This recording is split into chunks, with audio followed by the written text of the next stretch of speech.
La mèche et la mèche sont sur YouTube. On va devoir faire ça à chaque début d'émission. Non.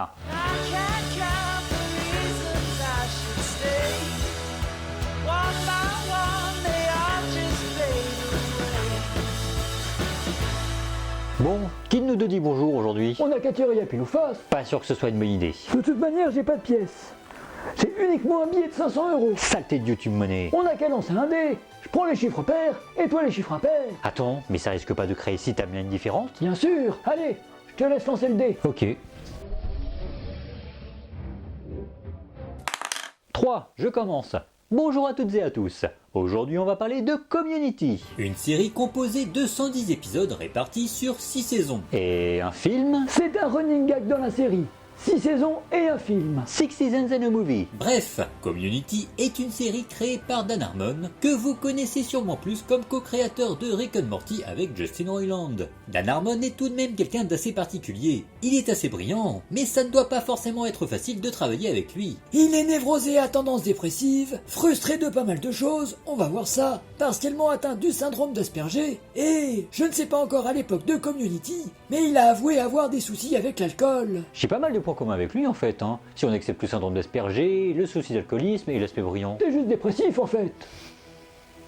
Oui. Avant de connaître le succès avec Community, d'estime en tout cas, Dan Harmon a bossé sur pas mal de projets. Hit Vision and Jack par exemple, un pilote d'une série télé qu'il a co-créé, avec comme acteurs Jack Black et Owen Wilson, et réalisé par Ben Stiller à la fin des années 90. Ou encore, il a co-créé le Sarah Silverman Programme, avec Sarah Silverman justement. Il a aussi été scénariste avec plus ou moins de succès, ou encore a créé plein de sketchs sur le net, à une époque où YouTube n'existait pas, ou tout juste.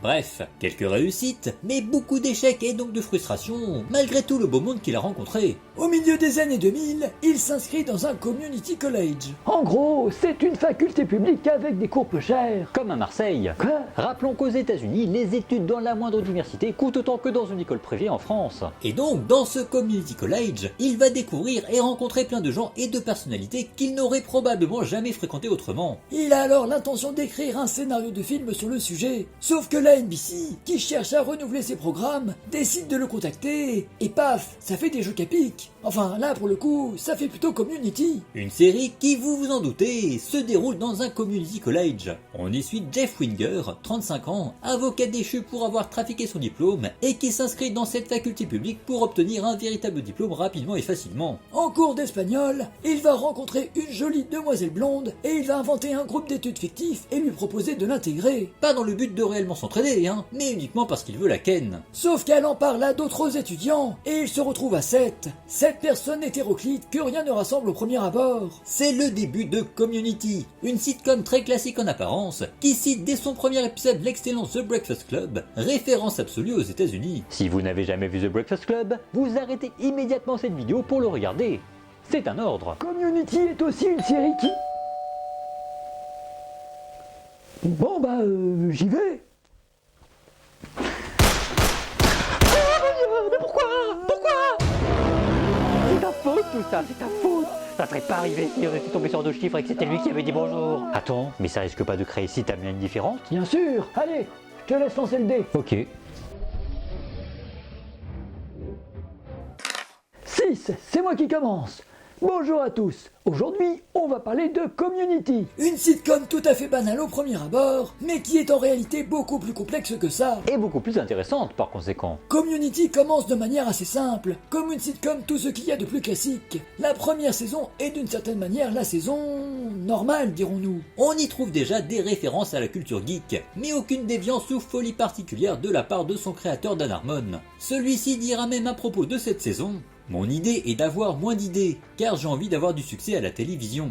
J'ai éteint 90% de mon cerveau sur la première saison, et j'ai été en mesure de me déguiser en un gars qui voulait simplement faire un show télé. Mais petit à petit, Ce costume s'est mis à gratter, et lorsque j'ai compris qu'ils étaient sur le point de nous annuler, j'ai commencé à péter à droite à gauche vers la fin de cette première saison. Et clairement, ça a pété à la fin de la première saison. Le très célèbre épisode Modern Warfare voit les choses en grand. Une simple partie de paintball qui devient un immense terrain de jeu pour produire un épisode complètement dingue qui reprend tous les codes des films d'action. Pour l'occasion, la réalisation de cet épisode est confiée à Justin Lin, réalisateur entre autres des épisodes 3, 4, 5, 6 et 9 de la saga Fast and Furious. Et j'ai beau détester cette saga qui à mes yeux représente la pire beaufrie nanardesque qui puisse exister, Justin Lin livre un épisode absolument exaltant. Il est intéressant de noter que pas mal d'épisodes ont été réalisés et produits par Joe et Anthony Russo, qui avaient pas mal travaillé à la télévision, réalisant notamment des épisodes d'Arrested Development. Et qui ont réalisé plus tard les excellents films Avengers,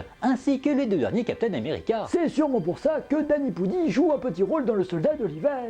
Bref, Community est renouvelé pour une deuxième saison, tant l'épisode du paintball a su provoquer la surprise et surtout l'enthousiasme sur le net, attirant un nouveau public. Dan Harmon se lâche enfin et pousse les potards à 11 pour nous offrir un défilé d'épisodes plus fous les uns que les autres, dantesques et qui absorbent totalement la culture pop, leur permettant d'y entrer à leur tour.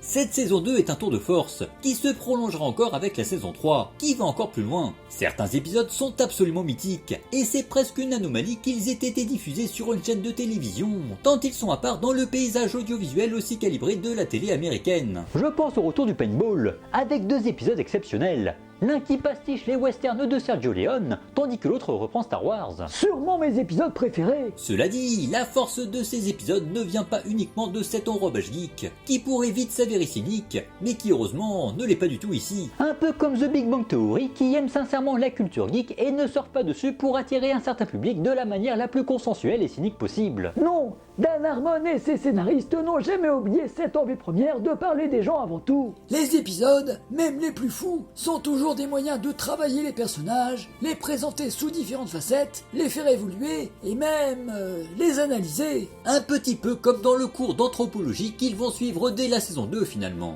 L'exemple le plus célèbre est évidemment le fameux épisode de Donjons et Dragons. Une partie de 20 minutes, réalisée comme un véritable film de fantasy, alors que ce sont simplement des gens qui jouent devant une table. La force de cet épisode incroyable, que la NBC a hésité à diffuser, c'est que sous couvert de geekerie, eh bien la partie de Donjons et Dragons est finalement assez analytique et amène à sauver, au sens premier du terme, un étudiant nerd en proie au suicide. N'ayez jamais honte d'être un geek. Aimez ce que vous voulez, profitez-en et soyez-en fiers. Un autre épisode dans le même genre est celui du Noël d'Abed, un épisode en stop motion qui rend hommage à tous ces programmes spéciaux de Noël, Rudolph le Renne au nez rouge en tête. L'épisode, une psychanalyse d'Abed sur fond d'animation, devient finalement une sorte de thérapie de tout le groupe, mais pas nécessairement d'Abed. Sans oublier qu'il y a même un véritable épisode de thérapie de groupe. Assez improbable d'ailleurs. On peut aussi trouver des références à la culture geek via le choix de certains acteurs, même si pour certains, c'était plus une facilité qu'autre chose. Dan Harmon connaissait par exemple Jack Black ou Owen Wilson avant de créer Community. Mais par exemple, durant plusieurs épisodes, on peut voir cette actrice, dont je ne me souviens plus du nom, Qui joue dans l'excellent Captain Marvel. Et ce film que l'on n'aime pas du tout là, Scott Pilgrim. Bien sûr, oui, je vais te remixer, c'est... Ah, mince. Ah bah toi non plus, tu te souviens plus de son nom. Bon, attends, j'appelle Internet. Allô, Internet? Eh salut, comment ça va? Bien, et toi? Comment va le petit? Ça va, ça va. Il a eu une petite gastro la semaine dernière, mais là ça va mieux. Ah, bah tant mieux alors. Bon, toutefois, je t'appelle pas uniquement pour prendre des nouvelles. Je voulais savoir si Eh tu bah pouvais ça m'aider. m'étonne pas ça. Personne m'appelle jamais uniquement pour prendre des nouvelles. Juste avant là, on m'a demandé de faxer les numéros de téléphone. Ça va prendre un petit peu plus de temps que prévu. Bref, Community, comme Futurama d'une certaine manière, a su puiser dans le meilleur de la culture geek et populaire pour devenir à son tour un produit pour geek, tout en restant accessible au plus grand nombre, Et je ne vous parle même pas de l'épisode sous forme de jeu vidéo. qui a amené à la création d'un véritable jeu vidéo tiré du jeu vidéo fictif de cet épisode. Ce qui est intéressant, c'est que dans l'absolu, ça n'a jamais été le souhait de Dan Harmon, qui s'est toujours revendiqué des sitcoms plus classiques, comme Cheers ou Seinfeld par exemple. Et comme Rafik Djoumi le souligne dans un article sur le site Capture Mag, Harmon s'approche d'une certaine manière d'Alexandre Astier. Harmon étant censé pour l'aspect pop et geek qu'il a amené dans Community, alors qu'il se pensait héritier de sitcoms classiques, tandis qu'Astier, avec Kaamelott, a lui aussi été érigé en icône geek en France, alors qu'il a toujours considéré Louis de Funès comme son modèle. Si on m'avait dit qu'un jour je parlerais de Kaamelott dans cette émission... Mais moi qui viens du futur, je n'aurais pas pu le prédire. Bon allez, je vais chercher nos robes pour le prochain gag. Bah non. Comment ça? Ben non. C'est-à-dire que je pensais qu'on n'allait plus en avoir besoin, alors je les ai jetés. Quoi? Mais non, mais c'est pas possible, t'as pas fait ça. Mais non, mais je suis désolé, je pouvais pas savoir, je pensais pas mal. Mais c'est terrible, mais pourquoi t'as fait ça? Mais je suis sûr que si elle était tombée sur d'autres chiffres, ça serait pas arrivé. Attends, mais ça risque pas de créer si ta mienne différente? Bien sûr, allez, je te laisse lancer le dé. Ok. 4. C'est toi qui dis bonjour. Bonjour à tous. Aujourd'hui, on va parler de Community. Attends, Qu'est-ce qu'il y a? il y a une guêpe. Oula, oui, il faut trouver un truc pour s'en débarrasser avant qu'elle nous pique. Je sais, je vais l'étouffer avec mon larynx. Hein, quoi? Mais non, mais fais pas... Mais pourquoi t'as fait ça, voyons? Mais on trace là. Mais pourquoi? Mais pourquoi? Non, c'est trop tard. Il reste plus qu'une seule chose à faire maintenant. Si seulement c'est toi qui avais dit bonjour. Attends, mais ça risque pas de créer si ta mienne différente? Bien sûr. Allez, je te laisse lancer le dé. Ok. 1. C'est moi qui dis bonjour. Bonjour à toutes et à tous. Aujourd'hui, on va parler de Community. Une sitcom créée par Dan Harmon et diffusée pour la première fois sur NBC en 2009. La série tourne autour d'une faculté publique et d'un groupe de 7 étudiants que tout semble opposer. C'est bien l'une des forces de Community. Ces personnages, tous plus ou moins des facettes de leur créateur, Dan Harmon. Il y a tout d'abord Jeff Winger, l'ancien avocat beau parleur, plutôt manipulateur, qui s'en sort grâce à la tchatch et qui pense principalement à son aspect physique et à Ken. Pas à Ken de Barbie, hein, évidemment. À Ken crac. Il y a Britta, la jeune activiste qui défend certaines causes avec passion, d'autres plus pour se faire bien voir, et qui foire pas mal de choses, mais agit dans la majeure partie des cas avec sincérité. C'est aussi la fille avec qui Jeff rêve de faire crac-crac. Vont-ils le faire au cours de la série? Je vous laisse le découvrir, je ne vais rien vous dévoiler. Motus et bouche cousue. Mince, en parlant de Motus, j'ai un trou. Ça fait comment le générique déjà? Motus, allez accrochez-vous, tant pis si je cours plus vite que vous. Motus, le champion c'est bien moi, vous traînez le pas, vous ne m'aurez pas. Non, ça me dit rien. Ok, je vois. Cyber Mystère c'est Motus, Hyper Super c'est Motus. Ah, mais voilà, c'est ça. Ça c'est le générique de Motus X. Ah mais oui, c'est vrai. Il y avait pas eu Motus le rebelle aussi? Revenons à Community avec Annie, la jeune fille de bonne famille qui est finalement plus névrosée que tous les autres. C'est évidemment moi qui parle de Pierce, puisqu'il est vieux, comme moi. Bref, Pierce, un vieux riche qui retourne faire ses études pour différentes raisons. Shirley est quant à elle une mère de famille fraîchement divorcée, très portée entre autres sur la religion. Troy est un ancien lycéen footballeur dont l'avenir et la bourse d'études qui va avec ont été détruits par une blessure. Il est le meilleur ami d'Abed, le meilleur personnage de la série. Enfin, tous sont incroyables, mais disons qu'Abed est celui auquel je m'identifie le plus, et pas uniquement à cause de cette scène. That Brett Ratner? He's a master at comedic action adventure. A master at storytelling. He's just a master at making movies in general. You know, I'm gonna say it. He's the new Spielberg. Oh. I have to go. You're a bad person. You're a bad person. Forcément, quelqu'un qui aime autant la culture populaire et le cinéma et qui vit quasiment sa vie à travers ce prisme, je me reconnais dedans. Ces personnages sont extraordinaires parce qu'ils existent. Ils sont tous construits, ont tous leurs moments de gloire. Aucun n'est ignoré par rapport à d'autres. Et puis ils ont tous leurs défauts, souvent liés à ce qui les définit, sans aucun jugement, parce que tous ont des trucs qu'on peut leur reprocher. En marge du clan des 7... Non, on va peut-être pas les appeler comme ça. Bref, en marge du groupe d'études, il y a d'autres personnages, certains très hauts en couleur. Il y a évidemment Ben Chang, le professeur d'espagnol qui est totalement givré.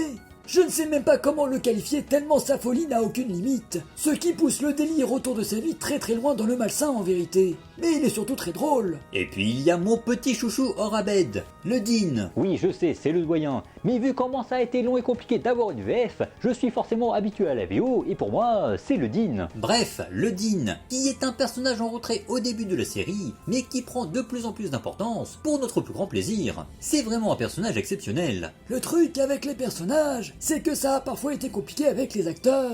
Justement, parlons un peu des acteurs. Je reste sur le Dean, magistralement interprété par Jim Rash, qui a d'ailleurs reçu un Oscar. Pas pour Community, évidemment, mais pour le scénario du film The Descendants qu'il a coécrit. Ben Chang est interprété par Ken Jeong, que vous connaissez sûrement grâce à Very Bad Trip, série de films dans laquelle il incarne Mr. Cho. C'est un acteur calibré pour les excès et les scènes plus absurdes les unes que les autres. Il est donc parfait dans le rôle. Dans le groupe d'études, il y a Alison Brie, à ne pas confondre avec Brie Larson, qui joue aussi un personnage très secondaire dans Community, et qui est surtout connu pour Captain Marvel, et bien entendu l'excellent Scott Pilgrim. Bref, Alison Brie incarne Annie Edison à la perfection, maîtrisant très bien le rôle de la jeune fille fragile, mais sachant aussi très bien jouer sur sa sexualisation quand c'est nécessaire, et sachant particulièrement jouer la folie pure comme la colère contenue, montrant bien toutes les facettes de ce personnage que j'aime énormément. Vous avez pu entendre la voix d'Alison Brie dans le film Lego, où elle incarne magnifiquement Unikitty, ou la voir dans différents films ou séries, notamment Glow, l'une des meilleures productions Netflix, qui a été annulée et n'aura jamais de fin. Chères personnes de chez Netflix qui ont pris cette décision, allez bien vous faire Il y a bien entendu Donald Glover, qui n'a aucun lien de parenté avec Danny Glover, je suis trop vieux pour ces conneries. Il joue le rôle de Troy Barnes, un jeune homme extrêmement sympathique, bien que pas toujours très malin. Donald Glover est aussi connu pour avoir créé la série Atlanta, mais aussi et surtout pour sa carrière de chanteur. Et oui, Donald Glover, c'est Childish Gambino. Il va d'ailleurs quitter Community pour se consacrer à sa carrière. Mais je ne vous dis pas quand, pour ne pas vous spoiler la série si vous ne l'avez pas vue. Et puis il y a Chevy Chase, ancienne star du Saturday Night Live, très connu aux États-Unis, beaucoup moins en France. Il interprète Pierce Hawthorne, un vieux riche qui ne comprend rien aux nouvelles technologies, mais qui est surtout un vieil aigri aux remarques déplacées. Et la relation qu'il a eue avec Dan Harmon a été houleuse. Les deux sont arrivés à un stade où ils ne pouvaient plus se blairer, sauf que Chevy Chase ne pouvait pas quitter la série. Dan Harmon a donc dû se traîner de Chevy Chase comme un boulet. Vous savez, Boulet, l'auteur de bande dessinée, Ragnarok, la rubrique scientifique, Donjon, les notes. Boulet, quoi.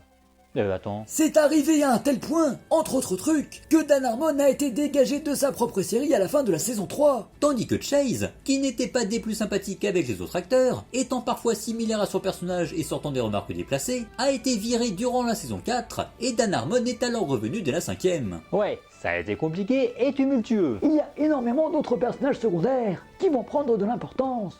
Mais on n'a pas le temps de parler de tout le monde ni de tous les acteurs. J'aurais pourtant adoré vous parler de Magnitude, Léonard ou tant d'autres. Bon allez, il est temps pour moi de rentrer à mon époque. Quoi? Mais c'est possible en plus? Ben évidemment. Mais pourquoi maintenant? Parce que j'en ai marre, c'est toujours toi qui dis bonjour au début des émissions. Mais ça arrivait juste cette fois-ci. C'est trop tard, je m'en vais. Mais non, mais je fais... Ah, maudit soit ce lancé dé cette timeline. Attends, mais ça risque pas de créer 6 timelines différentes? Bien sûr, allez, je te laisse lancer le dé. Ok. 5, c'est moi qui commence. Bonjour à toutes et à tous, aujourd'hui on va parler de Community. Une série créée par Dan Harmon et qui a été diffusée entre 2009 et 2015, le temps de 6 saisons. Et d'un film? C'est effectivement un running gag dans la série. Le fameux Six Seasons in a Movie. La première saison est assez classique. On y suit Jeff Winger, un ancien avocat qui tente de récupérer son job en obtenant un diplôme dans une faculté publique. Sauf qu'il va devoir gérer 6 autres étudiants, tous différents les uns des autres. Cette première saison est typique d'une sitcom classique. C'est plutôt amusant, il y a de très bonnes idées, mais on est loin de ce que Community va devenir. Dès la fin de la saison 1, et surtout dans la 2e et la 3e, la série prend un tournant et devient une sorte de concentré de culture pop, qui pastiche et détourne, avec malice et souvent beaucoup d'intelligence, les codes d'une certaine forme de culture geek. La série amusante et gentillette devient alors particulièrement drôle, et même totalement hilarante pour être franc. À plusieurs reprises, il m'est arrivé de devoir faire pause tellement je riais, parce que je ne pouvais plus suivre l'épisode. Ces saisons représentent réellement l'âge d'or de Community. On est alors face à l'une des meilleures séries comiques existantes. Ce qui n'empêche pas Community d'aborder une certaine noirceur, en traitant de thèmes sombres et parfois assez durs, comme la dépression, les troubles psychologiques ou plein d'autres sujets que je vous laisse découvrir. Heureusement, ces thèmes ne plombent jamais trop l'ambiance, puisqu'ils sont toujours bien amenés au sein d'une sitcom dont la volonté première est de faire rire. Et puis, c'est le drame. Dan Harmon est viré à la fin de la saison 3. La saison 4 se fait donc sans lui, et ça se ressent totalement. Il y a l'envie de continuer les mêmes délires, mais sans la personne brillante qui supervisait l'ensemble. Et quasiment tout sonne faux. On a l'impression de voir les personnages que l'on connaît, dans un univers qui nous est familier, comme si ce n'était pas réellement eux. Il y a pourtant de rares fulgurances, comme cet épisode écrit par Jim Rash, qui incarne le Dean. Mais dans l'ensemble, cette saison est particulièrement décevante, et même un poil pénible à regarder. Heureusement Heureusement, Dan Harmon revient dès la 5e saison. Une saison bien meilleure que la 4, avec d'excellents épisodes, mais qui ne retrouve jamais le niveau de la 2e ou la 3e. Comme si Harmon tentait de relever un bateau qui avait coulé, mais qui forcément est encore rempli de flotte malgré tous les efforts. Cela dit, elle reste très regardable et très appréciable, avec de très bons moments de rire et quelques-uns d'émotions que je ne dévoilerai pas. Et au terme de cette 5e saison, NBC a annulé Community. C'est alors que Yahoo, Oui, le moteur de recherche que plus personne n'utilise depuis 2010. Un peu comme Lycos. Vous vous souvenez de Lycos? Avec sa pub et son chien là, qui va chercher. bref, c'est alors que Yahoo décide de produire une 6e et dernière saison de Community. Et cette saison est surprenante, dirons-nous. Elle est plus sobre, plus classique, et les épisodes durent plus longtemps. Je l'aime bien, mais ce n'est clairement pas ma préférée. On se concentre plus sur des aspects logiques de la vie, on va dire, et on s'approche plus d'une sitcom classique, comme si Harmon savait que c'était la meilleure manière de conclure sa série. C'est une saison qui reste très appréciable, et son dénouement est très satisfaisant et assez émouvant. Pour le coup, le dernier épisode est une véritable et belle conclusion. Mais il ne peut pas y avoir 6 saisons sans un film, n'est-ce pas? Eh bien, un film était effectivement prévu. Était prévu? Tu veux dire que... Dan Harmon l'avait annoncé, mais finalement, il a décidé de ne pas le faire. Mais pourquoi? Eh bien, il est tombé sur cette vidéo et il a tellement été déçu et dégoûté par ta manière de dire bonjour qu'il a préféré arrêter tout ce qui était en lien avec Community. Attends, t'es en train de dire que c'est de ma faute s'il n'y a pas eu le film Community? Eh ben oui, comme toujours. Mais c'est pas possible! Si seulement ce dé était tombé sur nos chiffres et que t'avais dit bonjour, ça serait pas arrivé! Attends, mais ça risque pas de créer 6 timelines différentes? Bien sûr. Allez, je te laisse lancer le dé. Ok. 2, c'est à moi donc. Bonjour à tous. Aujourd'hui, on va parler de Community. Une série comique créée par Dan Harmon. Elle est composée de 6 saisons, diffusées entre 2009 et 2015. Et vous connaissez le principe de cette émission, c'est aussi de parler du futur des sujets que l'on traite. L'un des running gags de la série est le très célèbre Six Seasons and a Movie. 6 saisons et un film donc. Je te pose alors la question, va-t-il bien y avoir un film Community? Oui, on l'a attendu, mais il existe, et il est incroyable. Il va même remporter cet Oscar. Ce qui veut dire que Jim Rash va remporter sa 2e récompense dans la catégorie du meilleur acteur dans un second rôle cette fois-ci. Mais ça a l'air incroyable! J'ai hâte de le découvrir! Je suis sûr qu'on ira à Magnitude et le... Bon alors, tu lances ce dé? Hein, quoi? Bah le dé, tu lances ou non? Il faut bien commencer la vidéo. Attends, tu veux dire qu'on n'a rien fait? Bah non, ça fait un quart d'heure que t'es comme ça, à attendre sans rien dire. T'es en train de dire que j'ai tout imaginé? Que tout va pas bien et que Community n'aura jamais le droit à son film? Je te le confirme, tu as tout inventé pour te persuader que tout allait bien. Alors que non, le monde va mal et on ne peut rien y faire. Et il n'y a jamais eu de film Community. Mais non, mais il doit bien y avoir une solution, tu dois savoir ce qu'il faut faire. Pop, pop. Et après 3 saisons plutôt sympathiques mais un peu moyennes et lourdingues, Community devient une série exceptionnelle à partir de la saison 4. Une saison incroyable qui a totalement compris comment utiliser à bon escient la culture populaire via une utilisation intelligente des codes et des références. Oh mon dieu! Ça veut donc dire que la 2e timeline sera la timeline sombre? Encore ces histoires? Et puis d'abord, c'est quoi cette timeline sombre? Une timeline dans laquelle on déteste Steven Spielberg et on adore les films de Denis Villeneuve. Oh mon dieu, quelle horreur! Peut-être même qu'on y aime les films de Zack Snyder. Vraiment la pire des timelines.